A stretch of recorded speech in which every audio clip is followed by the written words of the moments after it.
চায়ের দোকানে গেছি চা খেতে। কিন্তু যেয়ে দেখি চা মামা চা'র দোকানে নেই। কিন্তু চা মামার দোকান যা দেখলাম আমি তো দেখে হবাক। চিনি বুদ্ধের মনে হয় হাজার কয়েকশো মাছি বসে আছে।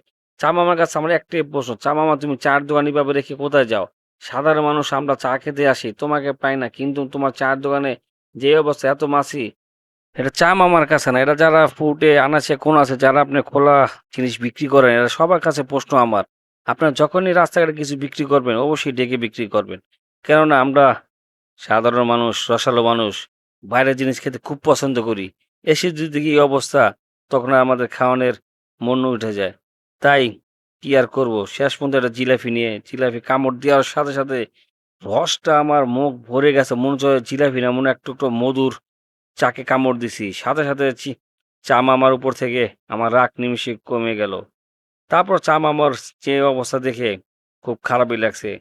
আমি দেখেছি, অন্য কেউ দেখছে কিনা কে জানে। তাই সবার কাছে একটাই প্রশ্ন, যারা যা বিক্রি করেন সবাই পরিষ্কার পরিচ্ছন্নভাবে বিক্রি